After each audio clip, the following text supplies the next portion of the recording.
இன்றைக்கி நாம் இஃப்தார் நேரத்தில் குடிக்கிறதுக்கு ரொம்ப இதமான புத்துணர்ச்சி தரக்கூடிய கேரட் மில்க் ஷேக் தான். வெறும் 10 நிமிஷத்தில் செஞ்சிடலாம். நாள் முழுக்க நோன்பு இருப்பவங்களுக்கு இது ஒரு பெஸ்ட் ட்ரிங்க், ரொம்ப ஹெல்த்தியான ட்ரிங்க். இதில் பால் கேரட் சேர்க்குறதுனால குடிக்கிறதுக்கும் ரொம்ப டேஸ்டியாக ரொம்ப ஃப்ரெஷ்ஷாக இருக்கும். அந்த சூப்பர் அண்ட் சிம்பிளான கேரட் மில்க் ஷேக்கை எப்படி செய்யலான்னு பார்த்துடலாம். அதுக்கு நான் இன்றைக்கி 1/4 கிலோ கேரட்டை நல்லாவே வாஷ் பண்ணி க்ளீன் பண்ணி எடுத்து வச்சுருக்கோம். அதெல்லாம் தோலெல்லாம் நீக்கிட்டு குட்டி குட்டியாக நம்ம கட் பண்ணி எடுத்துக்கலாம். இந்த மாதிரி குட்டி குட்டியாக கட் பண்ண கேரட்ஸ் எல்லாமே நீங்கள் இட்லி கொப்பரை இல்லைனா ஸ்டீமர், உங்களுக்கு எது வசதியாக இருக்கோ அதில் நம்ம அவிச்சு எடுக்க போகிறோம். நான் இன்றைக்கி இந்த மாதிரி ஸ்டீமர் பயன்படுத்தி நம்ம கட் பண்ணி வச்ச கேரட் துண்டுகள் எல்லாமே இந்த மாதிரி பரப்பி விட்டுறலாம்.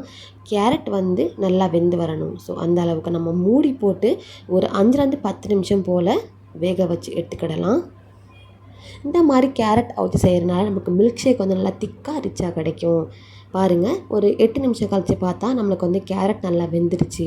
ஸோ ஒரு ஃபோர்க் அல்லது கத்தியை வச்சு இந்த மாதிரி குத்தி பார்த்திங்கன்னா நல்லாவே இறங்கணும். இந்த மாதிரி பாருங்கள், சாஃப்டாக வெந்துருச்சு.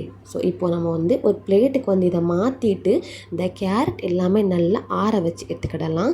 நல்லா ஆறினதுக்கப்புறம் தான் நமக்கு மிக்ஸி ஜாரில் சேர்க்கணும். இப்போ நல்லாவே ஆறி வந்துருச்சு. ஸோ இப்போ நம்ம மிக்ஸி ஜாரில் இதில் சேர்த்துக்கலாம். கேரட் எல்லாமே சேர்த்துட்டு இது கூட நான் ஊற வச்ச பாதாம் அண்ட் முந்திரி எடுத்திருக்கேன்.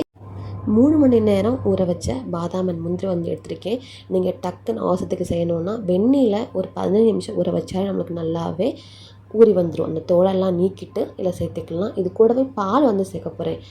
பால் மொத்தமாக சேர்த்துறாமல் கொஞ்சமாக சேர்த்துட்டு இது கூடவே புத்துணர்ச்சிக்காக கொஞ்சம் புதினாவும் சேர்த்துக்கலாம். சேர்த்துட்டு மிக்சியில் ஒரு பிளெண்ட் பண்ணி எடுத்ததுக்கப்புறமா இந்த மாதிரி பேஸ்ட்டாக வரணும்.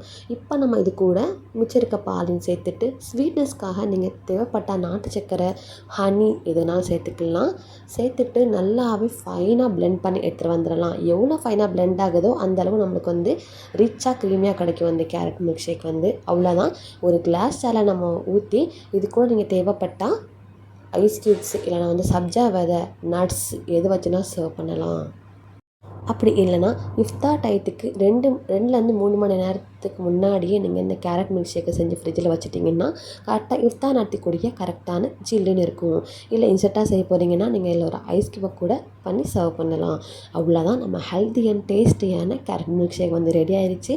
இஃப்தார் டயத்துக்கு மட்டும் இல்லாமல் குழந்தைங்கள்லாம் கேரட் சாப்பிட மாட்டேங்க அடம் முடிச்சா இந்த மாதிரி கேரட் மில்க் ஷேக்கும் நீங்களும் அவங்க வீட்டில் செஞ்சு கொடுங்க. இந்த ரெசிபி உங்களுக்கு பிடிச்சிருந்துச்சுன்னா லைக் பண்ணுங்கள், ஷேர் பண்ணுங்கள்.